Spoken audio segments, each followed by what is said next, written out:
سلام نو وخت بخیر زموږ د 5 بجو خبري ټولګه ته ښه راغلاست. نن درېنۍ د چنګاښ یا سرطان لومړۍ ورځ چې د جون 22 سره برابر ده. په سر کې هم پام وکړئ څو مهمه خبرونه سره ټاکو. افغانستان کې د مشارکتي حکومت پر جوړښت د پاکستان ټینګار. عمران خان وایي چې د افغانستان د کړکېچ یوازینۍ حل لاره د مشارکتي حکومت جوړښت دی.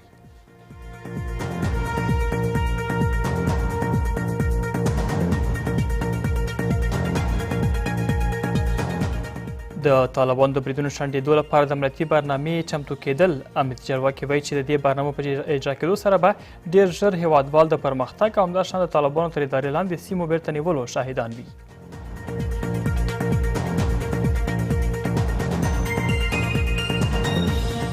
په هیواد کې ورځ تر بلې د کورونا د پیښو ډېرېدل. په تېرو 4 غړیو کې 2000 او څه باندې 200 تنه په دې ویروس اخته شوي او 3 تنو هم خپل ژوند بللی.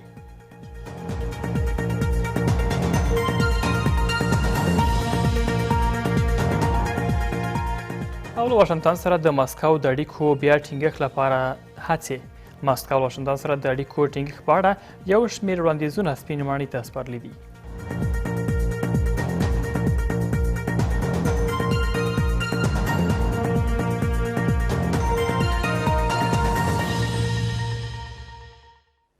بشپړ خبرونه. امنیتي بنسټونه د طالبانو د بریدونو شنډېدو لپاره د عملیاتي برنامې پلي کېدو خبر ورکوي. د امنیتي او دفاعي ځواکونو ویاند ډاډ ورکوي چې د دې برنامې په اجرا کېدو سره به ډېر ژر هیوادوال د پرمختګ او همداشان د طالبانو تر ادارې لاندې سیمو بیرته نیولو شاهدان وي. له دې سره هممهاله د ولسمشر سرسلاکار وحید عمر مني چې طالبانو په تېره یوې میاشت کې د هیواد په ډېرو برخو کې برید کړی دی. خو ډاډ ورکوي چې د طالبانو دا برنامه پر دا بریدونه پر افغانستان د دې ډلې د واکمنۍ په معنا نه ده. په هیواد کې د جګړو له ډېرېدو سره هممهاله د امریکا د دفاع وزارت هم افغانستان سره د خپلو ځواکونو د وتلو مهالویش د بیا کتنې له اټکل څخه خبر ورکړی دی. اجمل عمر شینواره چې د ملي امنیت د شورا په دفتر کې په نوي جوړ شوي بحث کې د امنیتي او دفاعي ځواکونو د ویاند په توګه خپله دنده پیل کړه. په امنیتي بنسټونو کې د تشو او ضعیفوالي د موندلو په اړه ډاډ ورکوي. هغه ټینګار کوي چې فوري عملیاتي برنامو طرحه جوړه شوې چې په اجرا کېدو سره به هیوادوال د امنیتي او دفاعي ځواکونو د پرمختګ او د لاسه وتلو سیمو د بیا ولکه کولو شاهدان اوسي. پلانگذاری‌ها انجام شده توسط اپراسیون‌های مختلف و مشترک و کمانده واحد نیروهای امنیتی و دفاعی کشور وجود دارد. سوق اداره استراتژیک فعال است. تمام منابع نظامی از صنوف مختلفه الحمدلله آمادگی‌های لازم نظامی خود را جهت پیشرفت، تصرف و تسخیر ساحات به زودترین فرصت شاهد خواهد بودیم. د ښاغلي عمر په وینا یو شمېر په عمدي او یا هم تېروتنې سره د وسلوالو مخالفینو پر ګټه تبلیغات کوي او د ولایتي شورا یو شمېر غړي هم د استخباراتو په ویاندویانو بدل شوي. نوموړی ټینګار کوي چې له حکومت سره په لیدلورو کې بدلون باید د نظام د ضعیفه کېدو لامل ونه ګرځي. خواهش مو د ولایتي شوراګانو نه وکړه چې دوی دې ځان د ملي امنیتي دستګاه ویاندویان نه جوړوي له ځان نه. دوی دې ځان د افغانستان د استخباراتو ویان نه جوړوي. دوی دې لطفا خپلو کارونو ته ورسیږي او د افغانستان د حکومت او د مسلح پوځونو ویاندویي دې لطفا دوی نه کوي. له بله خوا په هېواد کې د جګړو په ډېرېدو سره د امریکا دفاع وزارت د وضعیت د بدلون په موخه له افغانستان څخه د امریکایي ځواکونو د وتلو د مهال د بدلېدو خبر ورکوي. And so, as we said from the very beginning, په لومړي کې مو ویل و چې د یو مهالویش پر بنسټ بهر کېږو، خو دا شونې ده چې دغه مهالویش وضعیت ته په کتو سره بدلون وکړي. خو دا چې ملي دفاع وزیر د طالبانو د خوځښتونو په اړه څه ویلي او که نه زه نه پوهېږم. خو دا ویلی شم چې ملي دفاع وزیر هره ورځ وضعیت تر څارنې لاندې لري تر څو ووینو هغه لار مو چې مخکې نیولې سمه واوسي. له دې سره سم له افغانستان څخه په بشپړه توګه د امریکایي ځواکونو د وتلو بهیر له پیل سره سم په وروستیو 2 میاشتو کې د هېواد ډېرې برخې د امنیتي ځواکونو او طالبانو ترمنځ د نښتو شاهد او یو شمېر ولسوالۍ هم لاس په لاس شوي دي. امریکا ته د افغانستان د حکومت د مشرانو سفر لپاره د چمتووالي په درشل کې د پاکستان لومړی وزیر عمران خان وایي چې د افغانستان د کړکېچ یوازینۍ حل لاره د مشارکتي حکومت جوړښت دی. یو شمېر کارپوهان بیا وایي چې اسلام آباد واشنګټن ته د افغانستان د دولت د مشرانو سفر په لړ کې د افغانستان په کورنیو چارو کې د پاکستان لاسوهنې او د دولت له مخالفینو څخه د دې هېواد د ملاتړ افشا کېدو اړوند اندېښمن دی. ولسمشر ماڼۍ وایي چې د افغانستان د پلاوي په جوړښت کې به د ولسمشر غني او د ملي جوړې لوی شورا مشر په ګډون د ولسمشر لومړی مرستیال د ملي امنیت د شورا سلاکار د بشر حقونو خپلواک کمیسیون مشره او د دولت د مرچي پلاوي یو شمېر غړي هم حضور ولري. که څه هم پاکستان په دې وروستیو ورځو کې د افغانستان په وړاندې د خپل د سیاست پر بدلون ټینګار کوي، خو کابل تل د سولې بهیر په تړاو د دې هېواد د عملي مرستو غوښتنه کړې ده. په دې وروستیو کې د پاکستان لومړی وزیر عمران خان د اکسیوز ویبپاڼې سره په خبرو اترو کې یو ځل بیا په افغانستان کې د مشارکتي حکومت پر جوړښت ټینګار کړی دی. په افغانستان کې سیاسي هوکړه د یو ائتلافي حکومت په معنا ده. هغه حکومت چې د طالبانو او یو شمېر نورو کورنیو اړخونو په شتون جوړ شي. د راشن حکومت د جوړښت څخه پرته بله هیڅ لار شتون نه لري. دا څرګندونې واشنګټن ته د افغانستان د حکومتي مشرانو د سفر په درشل کې ترسره شوي. هغه سفر چې د امریکا حکومت په بلنې ترسره کیږي. په تېره اونۍ کې د پاکستان د بهرنیو چارو وزیر وویل کابل باید په دې سفر کې ټولې ملامتیاوې د پاکستان پر سر وانچوي. واقعیت صدور تروریسم از پاکستان به افغانستان و حمایت‌های تربیوی و مالی و حتی سازماندهی تروریسم و خشونت را در پاکستان به جهانیان آنگونه که هست معرفی و تفسیر کنه. حال اونا باید سر مسائل صلح که همه افغانان تشنه صلح هستند و یک ضرورت است باید از سر ازی پافشاری بکنه. در پالوی ازی باید پشتیبانی سیاسی و نظامی را امرایشان بحث بکنه. ولسمشر ماڼۍ نن درېنۍ ورځې د سفر جزئیات له ټولو سره شریک کړ. د ولسمشر لومړی مرستیال امرالله صالح، د ملي امنیت سلاکار حمدالله محب، د بشر حقونو خپلواک کمیسیون مشره شهرزاد اکبر او د سولې خبرو اترو یو شمېر غړي به له ولسمشر او د ملي روغې جوړې شورا مشر سره به په دې سفر کې ملتیا وکړي. دا څه اوس رئیس جمهور امریکې ته ځي او د پاکستان صدر اعظم ور په مخه یو په واشنګټن پوسټ کې مقاله نشروي. دا په سیاسي لحاظ کېدای سي یو قدم وي، خو په عملي لحاظ د افغانستان خلک دې نتیجې ته نه دي رسېدلي. دغه موج ته اوس هم په شروع ده واضح ووایو په دې کې د منګ د ګاونډي هېوادونو بالخاصه د پاکستان نقش ډېر واضح ده. تمه ده دا سفر تر څو نورو ورځو ترسره شي. سپینې ماڼۍ 2 ورځې د مخه ویلي وو امریکا ته د افغان مشرانو په سفر کې د امریکا او افغانستان د مرستو دوام او د بهرنیو ځواکونو د وتلو په بهیر به خبرې وشي. د بلخ د ولسوالیو پرله پسې سقوط او د مزار شریف ښار تر ورونو د طالب جنګیالیو حضور د دې ولایت د حالت اړوند اندېښنې ډېرې کړي دي. که څه هم په بلخ کې د طالبانو پرمختګ وروسته له بېلابېلو ګوندونو او اساسو له لورې ولسي پاڅون کوونکو یوه ډله رامنځته شوه او ښار ته دننه یې د طالبانو له نه حضور څخه ډاډ ورکړ. خو هېوادوال بیا وایي چې د امنیتي حالت مدیریت باید سم واوسي.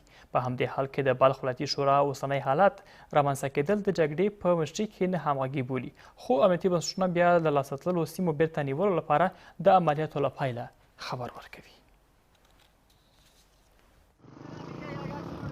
په بلخ ولایت کې پرله پسې د یو شمېر ولسوالیو سقوط او تېره ورځ مزار شریف ښار ورونو ته د طالبانو راتګ د مزار شریف ښار د خلکو نسبي هوساینه ګډوډه کړه. د بلخ ولایتي شورا مشر دغه ولایت د یو شمېر ولسوالیو د سقوط او په دغه ولایت کې د طالبانو د بېساري پرمختګ لامل د جګړې په مدیریت کې نه همغږي په ګوته کوي. د دغه شورا مشر په شمال کې له دند څخه د یو شمېر پوځي چارواکو د ګوښه کېدو او د پوځي ځواکونو د لیکو پر پیاوړتیا ټینګار کوي. ما نسبت نبود یک هماهنگی درست در رهبری سکتورهای امنیتی و ملامت سلامت کردن یکدیگر باعث ازی شد که انگیزه پایین آمد و این حادثه به وقوع پیوست. خو د خلکو ترمنځ له ویرې وروسته یو شمېر سیاسي ګوندونو د خلکو د استازو په مرسته د طالبانو پر وړاندې ولسي خلک سره یو او په وسلو سمبال کړل. دغو ځواکونو چې اوسمهال د امنیتي ځواکونو لیکې پیاوړې کړي د خلکو اساسي ډاډ ورکوي چې طالبان په مزار شریف ښار کې د شتون توان نه لري. ما فکر میکنم که اگر طالبان که او قدر امکانات ندارن که یک نیروی منظم حالا بیاین و داخل شهر داره این برای شهر استاد بشیم سال مردم داره. اگر سلاح مهمات و آشه برای مردم ما برسه، برای مردم بلخ ما بیش از 10,000 نفر میتونیم که جوانایی هستن که از سرزمین بلخ و از سرزمین شمال دفاع کنند. یو شمېر هیوادوال هم په داسې حال کې چې له ولسي پاڅون خوښ دي د طالبانو پر وړاندې د درېدنې ډاډ ورکوي. وضعیت امنیتی دیروز نگران کننده بود در بلخ. ما واقعیت یه اوضاع شاهد هستیم که قبلا همچنان همه قسم اوضاع میده بسیار بدتر شده میرفت. په همدې حال کې امنیتي بنسټونه وایي چې د مزار شریف ښار څنډې د طالبانو له شتون څخه چڼ کړي دي. په پام کې ده په نږدې ورځو کې له لاسه وتلې سیمې هم له طالبانو ونیسي. در هر جایی که نیروهای امنیتی موقعیت دارند قوت‌های بسیج مردمی هم در کنارشان است و او تشویشی که تا دیروز بود انشالله او رفع شده و انشالله که در روزهای نزدیک شما یک نوید خوبی را شاهدش خواهد بودیم. په وروستۍ ورځو کې د زاری بلخ چاربولک شولګره او دولت آباد ولسوالۍ پرله پسې طالبانو تر خپلې ولکې لاندې راوستې چې دغه وضعیت خلک اندېښمن کړل. خو پوځي ځواکونو بیا نن د بلخ ولایت د بلخ د بغلان د دوشي او د کندوز د علي آباد ولسوالیو د بیرته نیولو خبر ورکړ. او اوس هم لنډه دمه لرو.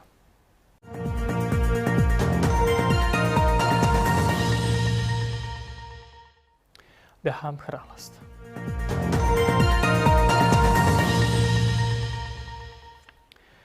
د نوزاده او ګل اغا پرواني مرستندوی بنسټونو له کابل سره د اکسیجن مرسته شوي مرسته کوونکي لومړنۍ جوپه د روغتیا وزارت په واک کې ورکړه. د دې دوه بشرپالو مرستو بنسټونو پاسدار وایي چې د اکسیجن د بلونونه په وړیا توګه په روغتونونو کې په کورنۍ ناروغانو ویشل کیږي. له دې سره د رسمي شمېرنو پر بنسټ په تېر څلوېښت کړیو کې په هېواد کې 3 تنو د کرونا له کبله خپل ژوند لاسته ورکړی او همداشان 2002 څه باندې 200 تنه هم په دې ویروس اخته شوي دي.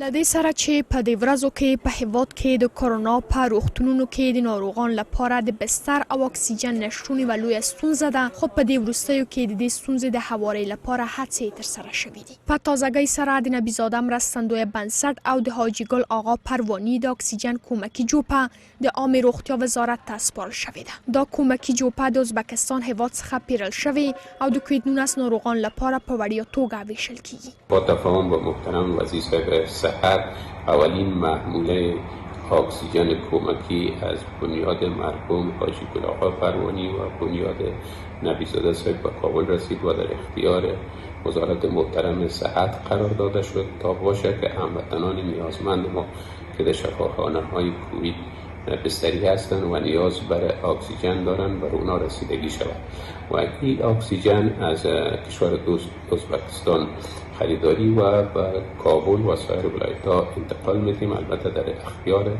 هموطنان ما به شکل رایگان قرار میدیم تا باشه مشکل هموطنان ما از این ناحیه رفع شد. د دوو بنسټونو مخکې له دې هم د اکسیجن بالونونه په وړیا توګه د بلخ د عامې روغتیا ریاست سره مرسته کړې وه او د اکسیجن د ویشلو بهیر به په بلخ او کابل کې همداشان دوام ولري. له دې سره په افغانستان کې کرونا ویروس لا هم په پراخه توګه شتون لري او د رسمي شمیرنو پر بنسټ په تیرو 40 غړیو کې لږ تر لږه 30 تنو د دې ویروس له کبله خپل ژوند له لاسه ورکړی او 2202 نوې پیښې هم په ثبت رسیدلې دي. اما به احتیاطی مردم ما یک فاکتور مهم در مرگ و میر و تلفات ما است. در قدم اول کرونا را جدی نمیگیرن. شما برین در شهر نه ماسک درک داره نه فاصله اجتماعی را در نظر میگیرن، بغل کشی و قول دادن و دست دادن بیخی مثل معمول واری است. مخکې له دې هم د عامې روغتیا وزارت په هېواد کې د دې ویروس د مخنیوي لپاره د روغتي ټکو پراختولو ټینګار کړی و او په دې برخه کې د خلکو د جدي مرستې غوښتنه کوي. له دې سره دمګړۍ په افغانستان کې د کرونا ویروس ټولي شمېر 109,950 پیښو ته رسیږي چې له دې منځه 4,366 تنو خپل ژوند له لاسه ورکړی دی. او په کندهار کې سږکال د غنمو پیداوارو کې 25 سلنه کموالی راغلی دی. د کندهار د کرنې ریاست د غنمو د حاصلاتو د کمښت لامل وچکالۍ او د اوبو کمښت بولي او وایي چې سږکال 150,000 ټنه حاصلات ترلاسه شوي دي چې د تېر کال په پرتله 50,000 ټنه لږوالی ښیي. خو کروندګر بیا د وچکالۍ ترڅنګ د حکومت نه ملاتړ هم د حاصلاتو د کمښت لامل یادوي او ټینګار کوي چې سږکال ان هغه پیسې چې لګول دي نشي کولی ترلاسه کړي.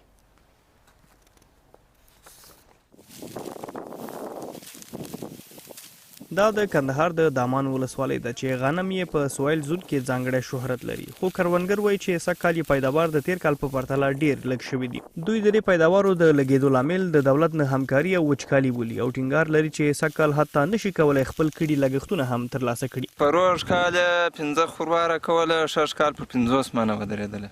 داسې کمزوري دي. یو خو بارانونه نه اوس په وچکالي ده، بل مځکې هم سره کمزوري دي، نو انبار و شی نسته، نو باره په دغه سره کمزوري شوله. دا غنم خو ستا ولیدله چې څه رقم کمزوري وه، دغه یې سم غنم دي، نو حاصل یې باره په دغه سره کمزوري کېږي، لږېږي. والله هغه په کار چې د اوبو شتم ورته برابر کړي، د اوبو د خواڅه د انبارو د خواڅه کومکونه ورسره وشي. لوېدلي دي د امان خلک ډېر لوېدلي دي. غنمان یې سږ کال شوي نه دي سوي، اکثرات خلکو ګټ سره پرېښوله، په غمځکو کې پرېښوله مقصد چې هغه ویرې بل هغه هم پر یو خروار و پر یو 50 منه بس دغسې. خو د کندهار د کرنې ریاست له کروندګرو سره د حکومت نه همکارۍ ادعاوې نه مني او وایي چې د غنمو پیداوار سږکال د وچکالیو او د اوبو د کمښت له کبله لږ شوي دي. د دې بنسټ د شمیرنو له مخې سږکال 150,000 ټنه غنمو حاصلات ترلاسه شوي چې د تیر کال په پرتله 50,000 ټنه لږوالی ښیي. زموږ تیر کال په نسبت باندې به د 25% پورې زموږ حاصلات کم وي. توقع ده چې دغه 140,000 150,000 متره ټنه حاصلات موږ سږکال د غنمو ولرو، ولې تیر کال موږ چې تقریبا 2 لکه ټنه پورې موږ حاصلات لرل. د کندهار د کرنې ریاست پازوال همداراز ټینګار لري چې د جګړو او د دهلې بند اوبو په ځنډ رسیدو له کبله د دې ولایت د انارو او انګورو پیداوارو هم تاوان لیدلی او پیداوار به د تیرو کلونو په څیر نه وي. زموږ د مهال خبري ټولګه همدومره ول. په نوستمانه سبا د هوا حالت باندې هم همکار وړاندې کړي. ښې شپې ولرئ.